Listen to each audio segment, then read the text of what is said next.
Hello guys, welcome to T Square Talks. So இன்னைக்கு நம்ம என்ன பண்ண போறோம்னா பிக் பாஸ் தமிழ் சீசன்ஸை ரேங்க் பண்ண போறோம். டோட்டலாக 4 கேட்டகரி இருக்கு. ஒன்று வந்து கோட்டட், இன்னொன்று குட், இன்னொன்று வெரி குட், இன்னொன்று ஆவரேஜ். சீசன் 1 பார்த்தீங்கன்னா கோட்டட்னு சொல்லுவேன். ஏன்னா தமிழ் ஆடியன்ஸ்க்கு பிக் பாஸ்ங்கிறத புதுசா ஒன்று கொண்டு வந்தாங்க. ஸோ நான் வந்து பார்த்தீங்கன்னா அது குட் அப்படின்னு சொல்லுவேன். ஏன்னா ஃபர்ஸ்ட் தமிழ் ஆடியன்ஸ் வந்து அப்படி ஒரு ஷோ பார்க்குறாங்க. ஸோ அது என்ன மாதிரி ஒன்று கேம்னு யாருக்கும் இந்த புரியலன்னு இருக்காது. பட் ஒரு சில ட்ரெண்டியான வைப்ஸோட கொண்டு போனாங்க. வெரி குட்ல நாங்க சீசன் 2 ஒரு சில எக்ஸ்பெக்டேஷன் இருந்தது. ரொம்ப கேவலமா அது கொண்டு போயிட்டாங்க. கொஞ்சம் நான் வந்து குட் லெவல்னு நான் சொல்ல விரும்புறேன். அதனால நான் குட் கொடுக்குறேன். இதுக்கு நான் ஆவரேஜ் கொடுப்பேன். So good. Okay. Bigg Boss season 3 நான் கண்ணை மூடிட்டு கோட்டட்னு சொல்லுவேன். நான் கண்ணை திறந்துட்டே சொல்லுவேன் கோட்டட்.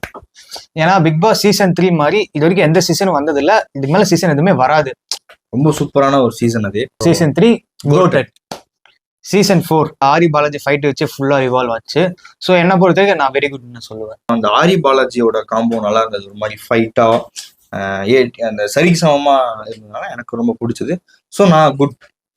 வெரி குட்னு வந்து சீசன் 4க்கு நாங்கள் கூறோம் வெரி குட். சீசன் 5 வந்து எனக்கு வந்து குட்னு சொல்லுவேன். ரொம்ப பெஸ்ட்னு எதுவுமே சொல்ற மாதிரி எனக்கு அந்த சீசன்ல எதுவுமே பெருசா தெரியல. ஸோ நானும் குட்னு தான் சொல்லுவேன். ஸோ சேம் மைப் தான். எனக்கு எதுவுமே பெருசா சூப்பரா இருக்கு ரொம்ப இன்ட்ரெஸ்டிங் கொண்டு போறாங்க அப்படி எதுவுமே எனக்கு தோணல. சீசன் 5 வந்து குட். உங்களுக்கு வந்து எந்த சீசன் வந்து கோட்டட் மிட் அப்படின்னு சொல்லி நீங்க என்ன ஆசைப்படுறீங்களோ அதுவும் வந்து நீங்க கமெண்ட் பண்ணுங்க. தேங்க்யூ.